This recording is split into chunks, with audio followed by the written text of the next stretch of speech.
सबसे पहले मैं प्रबोध कुमार, अध्यक्ष झारखंड कॉन्ट्रैक्ट एसोसिएशन, और हमारे साथी श्री सर्वेश कुमार सिंह, उपाध्यक्ष, मैं आप सभी पत्रकार बंधुओं का बहुत बहुत अभिनंदन करता हूं कि आप लोग इस सम्मेलन में शामिल हुए हैं। हमारा आज का मुख्य विषय स्थानीय संवेदक के हितों को लेकर के और उनके अधिकार को लेकर के विषय पे है। 2019 के चुनाव में माननीय मुख्यमंत्री महोदय ने घोषणा की थी कि हम स्थानीय संवेदकों को 25 करोड़ तक का काम आवंटित करेंगे।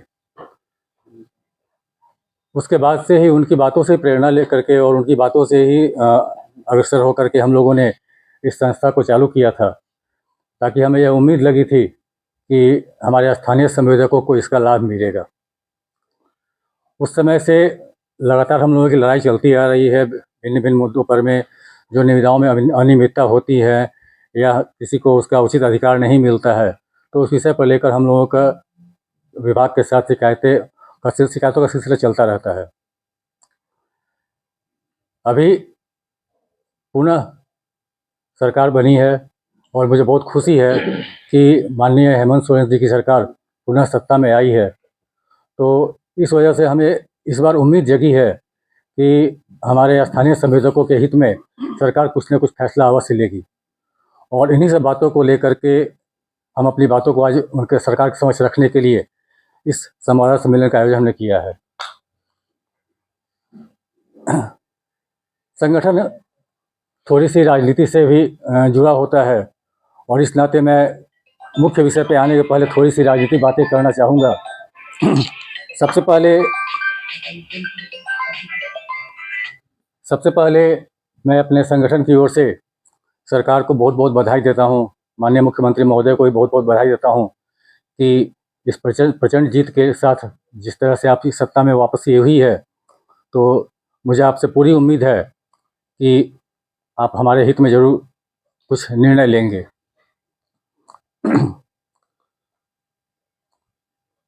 चुनाव परिणाम में बहुत सारे बातें आई। पार्टियों ने अपनी समीक्षा बैठक की, समीक्षा में बहुत तरह के परिणाम आए। इन लोगों का अपना जो भी एजेंडा रहा हो, किस वजह से सरकार सत्ता में वापस आई है, किस वजह से प्रचंड बहुमत मिला है। सरकार की योजनाएं बहुत आती रहती है, बहुत चलती रहती हैं, इसका लाभ कैसे मिलता है ये उनके विषय की बात है। परंतु जो हम लोगों ने एक आकलन किया और हम लोगों को जो लगा कि शायद जनता के मन में एक आस जगी है, एक नेतृत्व को देख करके और एक मजबूत नेता को देखकर, और इस वजह से शायद यह जो बहुमत सरकार को मिली है। तो इस विषय पे मैंने 4 पंक्ति लिखा है, वो मैं 4 पंक्ति आप लोगों के समक्ष रखना चाहता हूँ। एक नारी सब पर भारी, जन जन की आप हो प्यारी, झांसी की रानी न सही, झारखंड की रानी हो आप। भय भूख एवं भ्रष्टाचार के अंत की कहानी लिखोगी आप। जनता को आपने दिया पैगाम, बनते रहेंगे सारे काम। जनता की आप हो उम्मीद, कभी न होना आप भयभीत। करोड़ों जनता का है साथ, हम भी खड़े हैं आपके साथ। आपसे जन जन को है आस, सदा रहना आप इनके पास। राज्य को दिया आपने नया आयाम, कल्पना सोरेन है आपका नाम, कल्पना सोरेन है आपका नाम। इन्हीं उम्मीद के साथ और इनकी ही ताकत के साथ आज हम लोगों को भी ऐसा उम्मीद लगा कि शायद हमारे संस्था को और हमारे स्थानीय संवेदकों को माननीय कल्पना मैडम के रहने से उनका उचित हक मिल सकता है, और इसलिए हमने आज अपनी बातों को रखने के लिए यही किया है।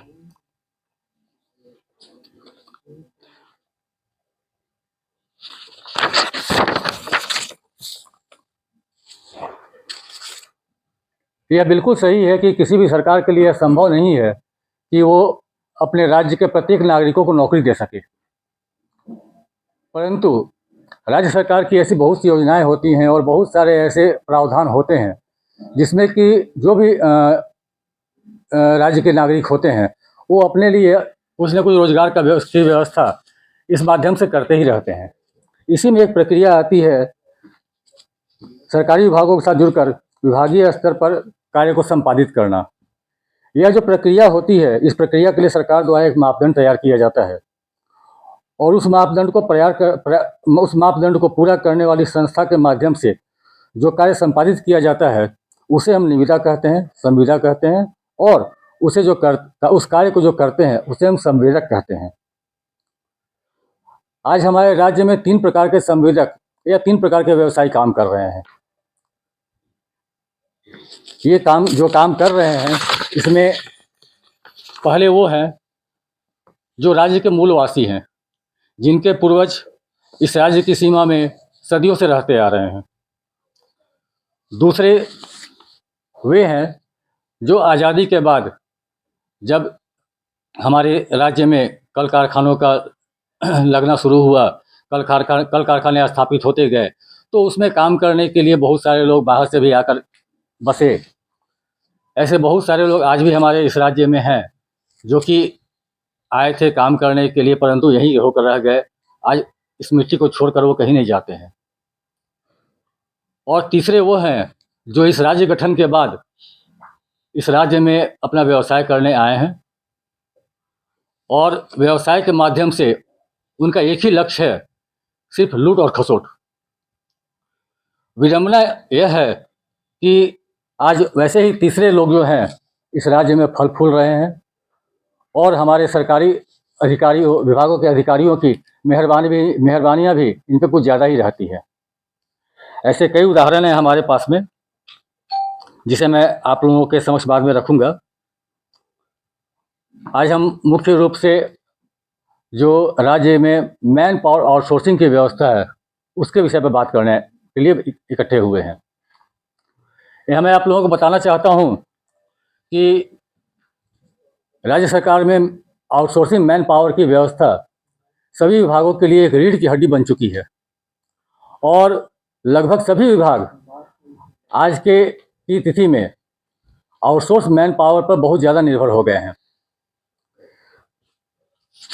राज्य सरकार का व्यवसाय आउटसोर्स मैन पावर पे आज के डेट में 1000 करोड़ से पार कर चुका है और हमारे सभी विभागों में कुल मिलाकर ये आउटसोर्स मैन पावर की संख्या 25,000 से भी ज़्यादा है। ये आकलन मेरा कुछ दिन पूर्व का हो सकता है, ये संख्या बढ़कर काफ़ी ज़्यादा हो गई होगी। इतनी बड़ी राशि खर्च होने के बाद भी आज हमारी सरकार के पास कोई डेटा उपलब्ध नहीं है कि विभाग में कुल कितने लोग कार्य कर रहे हैं, कितने लोग स्थानीय हैं, कितने लोग बाहरी हैं। सरकार की ओर से योजनाएं बनी, घोषणाएं हुई कि एक अनुपात तय किया गया कि किस अनुपात में स्थानीय लोग कार्य करेंगे, बाहरी कार्य करेंगे, परंतु इस पर किसी प्रकार का कोई अमल नहीं हो रहा है।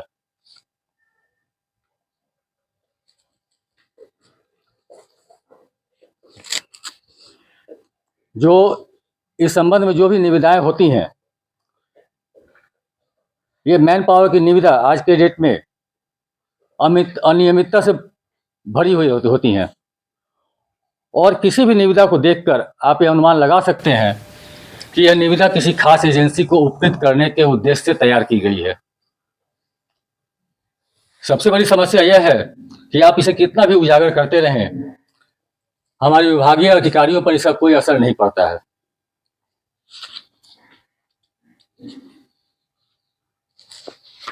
अधिकारी महोदय निविदा तो तैयार करते हैं, निविदा संपन्न भी हो जाती है और किसी खास एजेंसी को या किसी भी एजेंसी को वह निविदा मिल भी जाती है, परंतु वे यह भूल जाते हैं कि जो निविदा प्रक्रिया पूरी हुई है, जो भी डिपार्टमेंटल प्रोसीडिंग उसके लिए बनी है, वो सारी विभागीय अधिकारियों और कर्मचारियों के द्वारा तैयार की जाती हैं। इसमें किसी निविदादाता का कोई रोल नहीं होता है, कोई भूमिका नहीं होती है। इसलिए जो भी अनियमितताएं होती हैं उसके संबंध में अगर किसी प्रकार की जांच होती है तो उस जांच में निविदादाता सीधा यह कहकर निकल जाएगा कि मेरी क्या गलती है, जो निविदा प्रक्रिया हुई मैं तो उसके तहत काम किया हूँ। यहाँ गलती और जो मुसीबतें आती हैं वो आती हैं अधिकारियों पर और कर्मचारियों पर जिन्होंने कि उस निविदा को संपादित किया है। मैं यहाँ उन सभी विभागीय अधिकारी महोदय को यह बताना चाहता हूँ कि कृपया सभी एजेंसियाँ जो भी आपकी निविदा में भाग लेती हैं वो कार्य करने के लिए ही आती हैं, और आप ईमानदारी पूर्वक उनका चयन कीजिए। चयन हो जाने के बाद वो आपके ही रहेंगे और जैसा आप चाहेंगे वैसा ही काम करेंगे, क्योंकि अंत में सारी की सारी प्रक्रियाएं संपादित होने के बाद अंत में जवाबदेही जो है विभागीय अधिकारी की बनती है, किसी निविदादाता के अधिकारी नहीं बनती है। इसलिए किसी भी निविदा में हम किसी एजेंसी को दोष नहीं दे सकते हैं कि इस एजेंसी ने मिलकर कोई गलत काम किया या इस एजेंसी की कोई गलती है। ऐसी गलतियां हो रही हैं, लगातार चल रही हैं, आज भी हो रही हैं, लेकिन इस पर में किसी प्रकार का कोई कार्रवाई नहीं हो रहा है। कुछ ऐसी एजेंसियां हैं यहाँ पर में जिनको कि पिछले कुछ वर्षों में सभी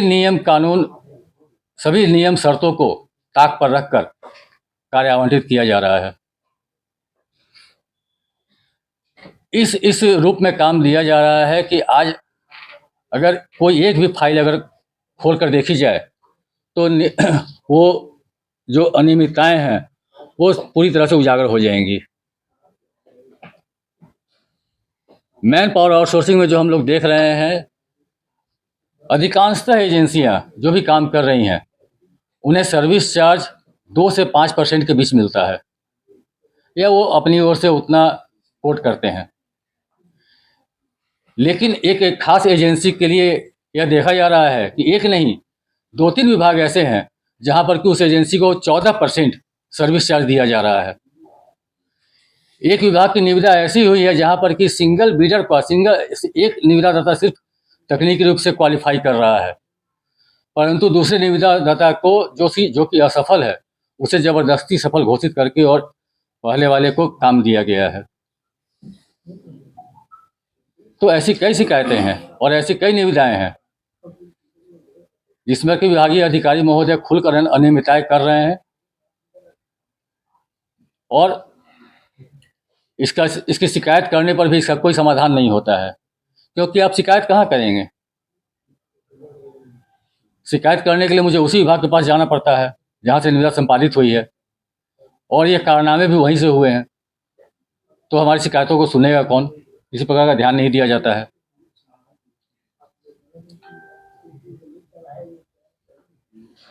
कुछ टेंडर यहाँ पर ऐसे भी हुए हैं, कुछ निविदा ऐसी भी हुई हैं जो कि जेम के माध्यम से हुई हैं।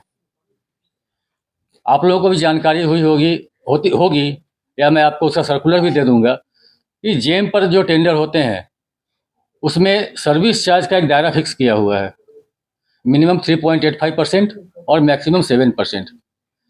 किसी स्पेशल केसेस में अगर कुछ प्रोविज़न किया जाता है तो उसमें सर्विस चार्ज के लिए अलग से कुछ प्रावधान किए जाते हैं, लेकिन ऐसे किसी प्रावधान के बगैर भी जेम के टेंडर में एक एजेंसी को 14% सर्विस चार्ज दिया जा रहा है।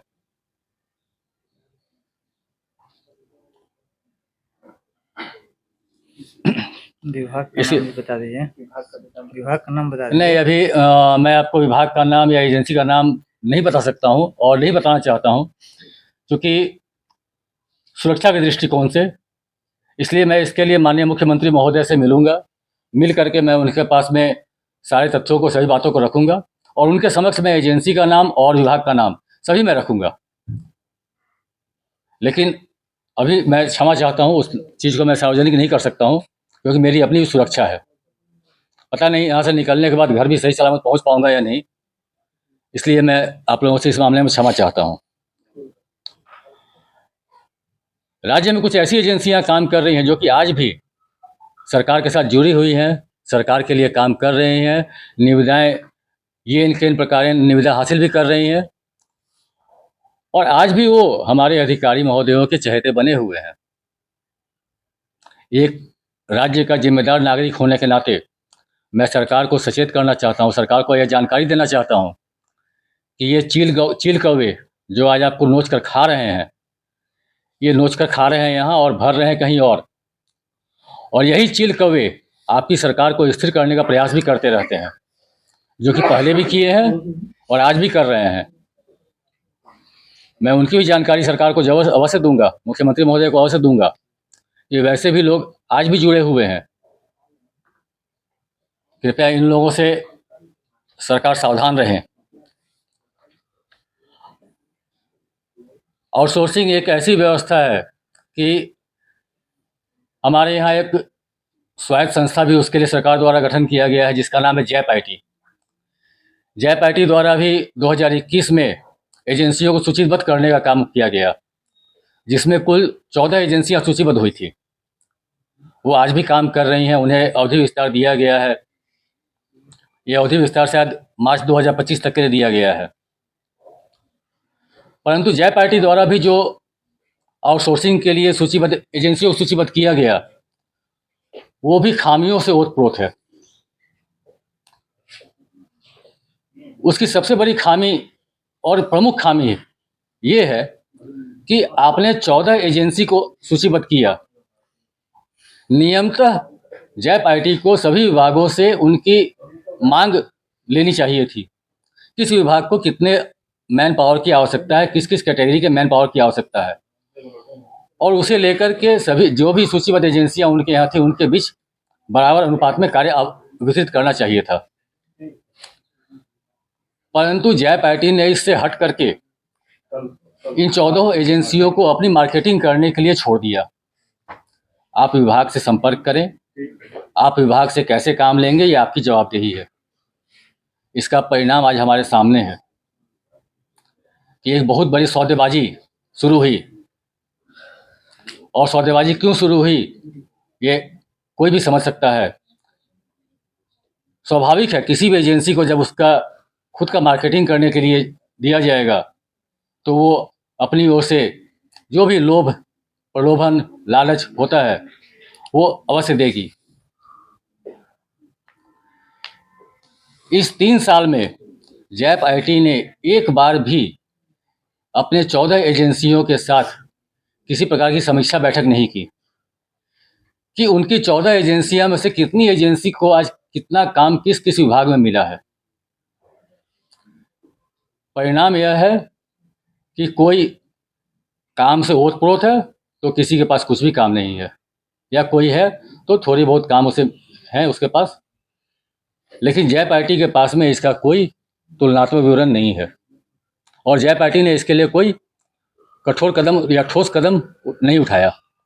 आज भी अवधि विस्तार दिया गया है, परंतु इसकी कोई समीक्षा नहीं हुई है कि एजेंसियां कितना काम कर रही हैं, किस विभाग में कितना काम कर रहे हैं, या जिन्हें काम नहीं मिला है उन्हें कम क्यों मिला है, या नहीं मिला तो क्यों नहीं मिला, इस पर कोई समीक्षा बैठक नहीं हुई है।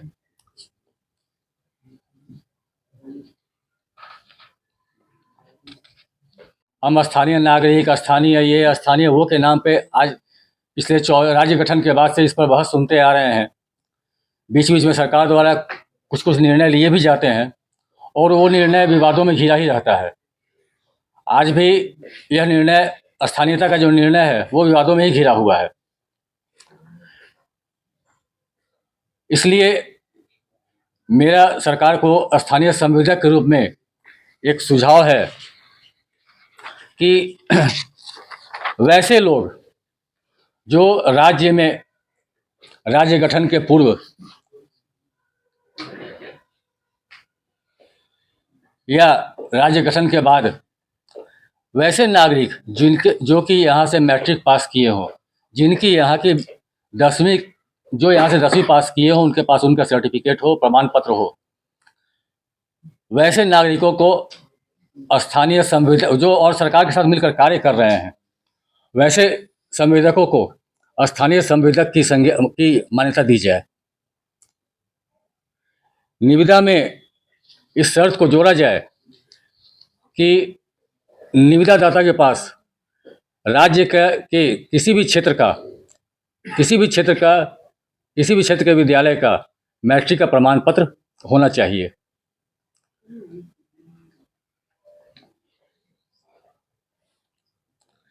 कुछ ऐसे भी लोग कार्यरत हैं जिनकी की शिक्षा दीक्षा राज्य से बाहर हुई है, किसी भी कारण से वो राज्य के बाहर रहे हो, तो उनका कुछ भी प्रमाण तो होगा ही, वो अपना प्रमाण प्रस्तुत कर सकते हैं। दूसरी जो हमारी मांग है, आउटसोर्सिंग के लिए एक सिंगल विंडो सिस्टम तैयार किया जाए। एक उसके लिए स्वायत्त संस्था का गठन हो, उस स्वायत्त संस्था के माध्यम से ही सरकार सारी सूची तैयार करे, उसी के संस्था के माध्यम से विभागों द्वारा मैन पावर की आवश्यकता भी ली जाए। एजेंसियों को सूचीबद्ध करने का काम भी उसी संस्था के माध्यम से हो, एवं उसी संस्था के द्वारा विभागों को मैन पावर भी आवंटित किया जाए। इससे इस क्षेत्र में एक पारदर्शिता आएगी। और आज जो बीच बीच में आप लोगों को भी जानकारी मिलती होगी कि किसी एजेंसी को किसी विभाग में ये काम मिला, उसके बदले में जिन लोगों को रोजगार दिया जा रहा है उसके बदले में उनसे मोटी रकम वसूली जाती है। तो इस सिंगल विंडो सिस्टम से इन सब कुव्यवस्थाओं से आपको निजात मिलेगी, पूरी पारदर्शिता रहेगी एवं किसी भी निविदादाता के साथ भेदभाव नहीं होगा। तो इसलिए मेरी मांग है कि इस पर सरकार अगर अभी से अमल करना शुरू करे तो मुझे लगता है कि यह सिंगल विंडो सिस्टम अगले वित्तीय वर्ष से चालू हो सकता है और सरकार के लिए एक बहुत बड़ी उपलब्धि होगी, क्योंकि सरकार की जो प्राथमिकता अपने नागरिकों को रोजगार देने की है, इस आउटसोर्सिंग के माध्यम से सरकार अधिक से अधिक लोगों को रोजगार उपलब्ध करा सकती है।